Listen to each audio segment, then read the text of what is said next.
Hello,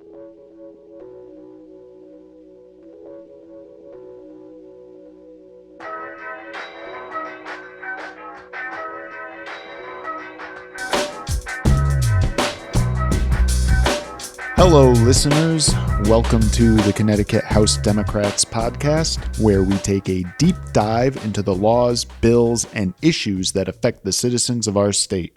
I'm your host, Brian O'Connor, and this week we will be talking to State Representative Bobby Sanchez. Bobby has spent a lifetime in education, starting as a teacher's aide in the Head Start program, moving up to full-time teacher, and eventually serving on the New Britain Board of Education. Bobby was elected to the General Assembly in 2011 and now serves as the chair of the Education Committee. His position and experiences make him uniquely qualified to talk about the law that is the focus of this episode. SB 935, an act requiring the Office of Early Childhood to develop a proposed early childhood educator compensation schedule. Basically, what this law does is create a fair pay schedule to ensure that early childhood educators, a notoriously underpaid yet incredibly important profession, are paid their worth. Let's get into it.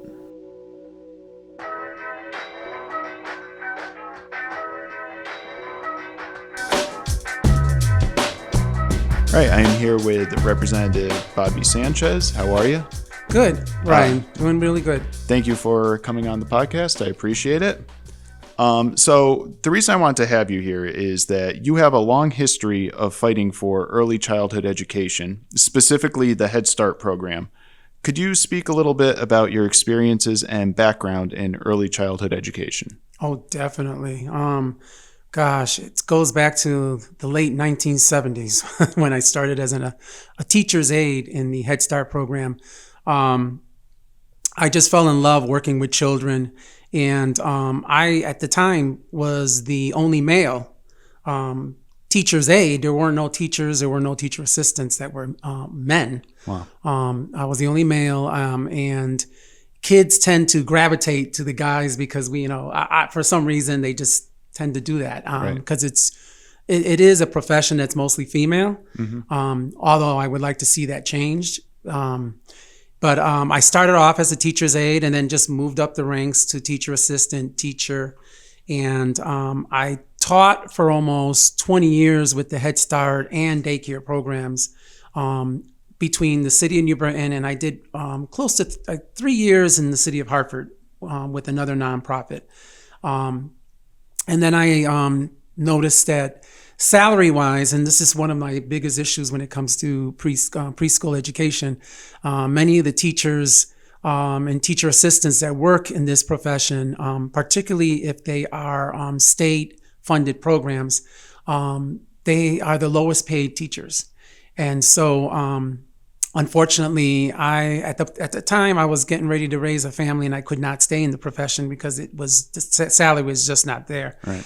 But it's dear to my heart. I love working with children. I think it's so important when we're talking about the development of the brain at that age.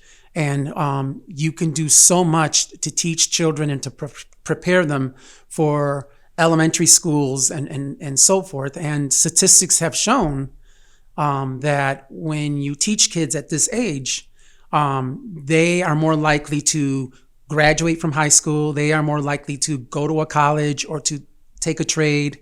They are more likely to stay out of the correction system. So many good things that come out of this. I just wish we can expand on it.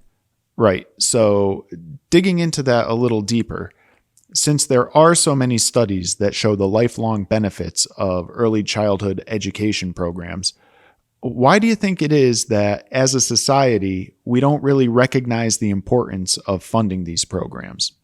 I think it comes down to educating people, particularly even here in the House and in the Senate, educating some of my colleagues about the importance of early childhood.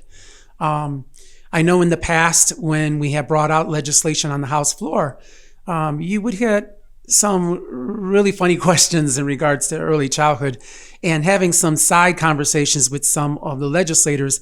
I think their understanding of early childhood is not up to par to where we are today. So today we have different benchmarks. We have curriculum. We are actually teaching these kids social skills. They're coming out of preschool knowing basic numbers and colors, and we touch up on science skills as well. And I would imagine in the past, and we're talking about way back in the past, it was basically seen as a place to drop off your child and you have babysitting. Basically, the person that was there was babysitting your child for 6 or 8 hours while you were at work. You drop them off, you pick them up after, and that's it. You had somebody there to babysit your child. Well, it's not that way anymore. Right. It's more of really teaching these kids, particularly the social skills. If you can see a huge difference, a child going to a preschool program and going into kindergarten per se, you'll see the social skills are there's a huge difference. You'll have a child that maybe has never been in a school setting, a preschool setting, and it's harder for them to let go of their parents, and you have the criers and during the first couple of weeks of school. And you see that difference when a child is in a preschool going into a kindergarten classroom, where sometimes the kids will say to their parents, "Okay, Mom, thank you. See you later." It's like they've been there, they've done that, they're going right into school. It makes the transitioning so much easier for these kids. You also hear from many of the kindergarten teachers that you can also see a difference of a child that has been in preschool versus a child that has not been in preschool. A child that's been in preschool comes in almost really prepared to sit down, to listen to music, to look at books, to read books, literacy skills, science skills, math skills, all that. They're prepared. And that's why I think it's so important. But it's down to really educating people, because I strongly believe that across the United States, we should have universal pre-K. It should be something that's mandated. Where right now we're talking about quality pre-K services, and we tend to send these teachers and tell these teachers that they have to get their associate's degrees, that they have to get their bachelor's degrees. And then many of them have to get certified in order to get into the public school system. But we're not really, as long as we're pushing them on these issues of quality care, but we're not paying them. Yeah. And that's why you don't get many teachers that are applying to these 4-year colleges to get a preschool degree. It's because they know that at the end of the tunnel, they're not going to see the pay unless they get certified and go into the public school sector, right, which public schools do have preschool services, but their teachers are paid at a higher rate. So I think it's all about educating my colleagues and educating people that preschool is very important. And the development of the brain of that child at that moment is so critical. You can teach a child in preschool 5 to 6 languages. Yeah. And they will pick it up a lot quicker than waiting until they're in high school to take a foreign language. Right. They're like sponges. Their brain is a sponge. And one of the things that I've done also is work with fathers in the Fatherhood Initiative program, where I take my child development skills to them and I tell them how important it is for them to read to their child, how important it is for them to be role models around their children, because of the fact that these kids, their brains are sponges. They are just taking in all that information. And these kids are also looking at your facial expressions. Mm-hmm. They're also looking at how you interact with other people. And so you wonder sometimes too, in today's world, where you've got kids that probably are not going to preschool, but are in environments where they're seeing really tough times, where they're either growing up in a really poor environment, or they're in an environment where parents are going through domestic violence issues or so forth. And then you get these behaviors going into the public school system. Mm-hmm. And now you have the public school system trying to deal with some of these behaviors of these kids. And I'm not saying that they're all behaviors are due to domestic violence or separation issues or so forth, but if we start looking into what's setting off these behaviors in public school system, you'll find out that some of these things have to do with the environment that they grow up in. And so it's so important to teach our parents as well that their children should be going into a preschool setting, because there are parents out there that don't want to send their kids to preschool. Yeah. But it's not a lot. I hear from a lot of individuals in my community where they like to see more preschool services. It's just that we don't have the funding for those services. So why do you think some people wouldn't want to send their children? I think some people would just like to raise their children on their own time. Okay. Providing that they have that time. But what we're seeing as of late is that more and more parents have 1 to 2 jobs in order to make ends meet, to pay bills. And so there is more of a need for preschool services, and particularly services that start very early in the day, and some services that are like after school programs where they can keep their child in the a preschool setting until like 7 or 8 o'clock in the evening. Because, like I said, you have parents now that are not just working 1 job; they're working 2 jobs. Right. And some of these parents don't have families to rely on, with that they can drop their child off to a grandmother or to an aunt or an uncle or someone that would be able to take care of their child while they're doing a second part or a part-time job. So there is more and more of a need for preschool services, and I'm also seeing more of a need for infant toddler care. That's something that we really need to focus down the road. Infant toddler care is so important. I can almost guarantee you that if across the state we expanded infant toddler care, that we would fill every slot available, because there are communities such as New Britain. I've heard from different directors where they have a waiting list for toddler care of 50 to 75 children waiting on a waiting list. Wow. But they can only provide a service for like 30 children because that's what they have available. And so I think that's something that the state really needs to start looking into, and the federal government as well. You mentioned about Head Start. Yes, Head Start, that's where I started my profession, in Head Start. And Head Start is so unique, where you have social workers that go out and do home visits, and teachers are mandated to do at least 2 home visits a year. And it's so important for you to be able to get into these homes and talk to the parents.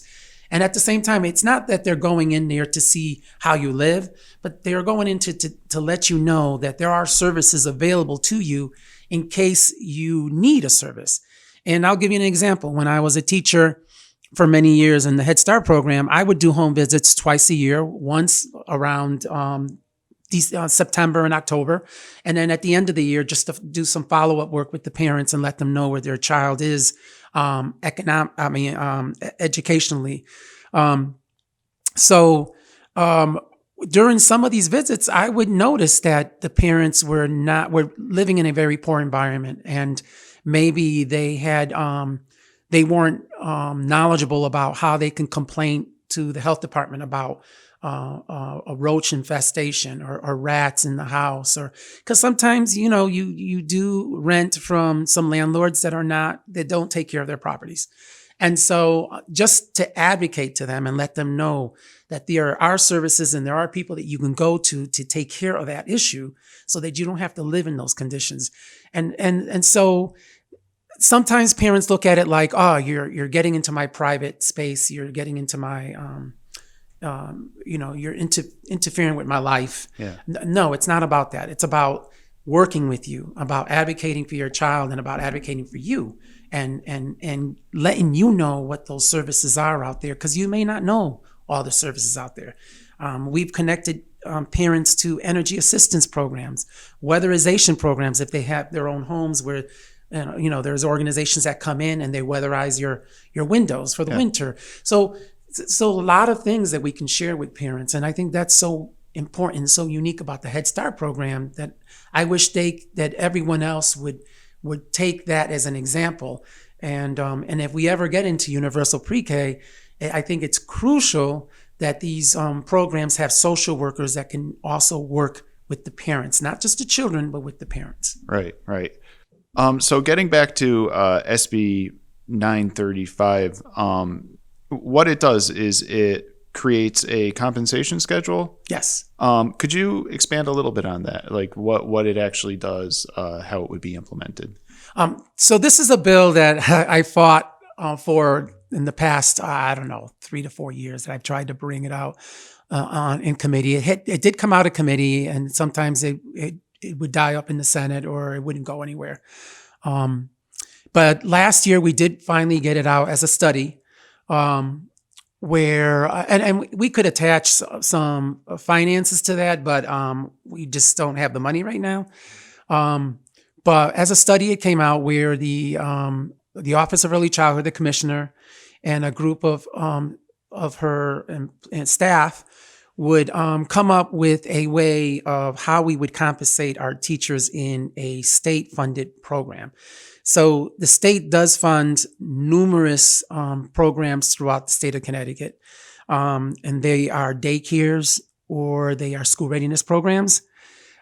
So we mandate these programs to bring their teachers up to a level of quality where they have to have their CDA, which is a credentialing. I believe you have to have like 18 college credits in early childhood development. And then you have the associate's degree where you would have an associate's in early childhood development and then your bachelor's degree. And for the last 3 or 4 years that I've been up here, we have been pushing those dates back for those requirements. The last year we pushed the date from 2025 where all head teachers had to have their bachelor's degrees. We pushed it to 2029. I hate doing that. I don't like doing that. But if we continue not to fund these programs where they can pay these teachers, we're going to lose these teachers. And that's what's happening throughout the state of Connecticut. You have a lot of directors that are reporting that they have this amount of teachers that come into their programs. Many of them will reach their associate's degree or their bachelor's degree levels, and then they decide to go elsewhere. You have teachers that have started off with their associate's degrees and say, hey, I'm going to get my bachelor's degree, but what level of income am I going to get moving forward? Am I going to be stuck at $30,000 a year with a bachelor's degree? Or am I going to make that $48,000 to $50,000 where the public school systems are paying these teachers, certified teachers, that type of salary? And when you tell them, well, at the state level, there is no money to increase your salary. Well, many of these teachers say, well, guess what? Then I guess maybe I won't stay in this field. Maybe I'll go into nursing. Maybe I'll go into a trade. And you can't blame them. Yeah. You can't blame them because if they're not going to make what they should be making, a really decent salary if you're teaching our youngest children in a preschool setting. So this compensation schedule will then hopefully, they're supposed to report to us by the end of this year. So there's really not much we're going to get done this session, but hopefully by next session, the commissioner and the staff will come up to us and say, hey, this is what we figured out that a teacher should be making at a CDA level, a teacher should be making at a associate's level, and what they should be making at a bachelor's level. And if we can get that, where we can boost those salaries, then maybe we can get more people interested in getting into the field because we're seeing low enrollments at schools such as CCSU and Southern and Eastern getting into the preschool field. And it's because of that, the compensation. And we were not paying them what they should be paid. And that's always been one of my biggest concerns up here as a state rep and on the education committee. That's something that I've always advocated. We need to do something about that. We need to get more people into that profession. And we're not seeing that. And I like to get more men into that profession. But guess what? If you're raising a family, you can't survive. A family of 3 is not going to survive pretty well on $30,000 a year. It's just not going to happen. Right. I mean, the average here in the state of Connecticut, if I'm not mistaken, is like $58,000 for a family of 3. And it's expensive to live in Connecticut. So let's do something about boosting that compensation for these teachers. All right. Well, hopefully once the study comes out, we could have you back on the podcast. You could kind of explain where things are at that point. Thank you so much for coming on. It was great having this discussion, and hopefully we'll see you again. Thank you, Brian. I appreciate it.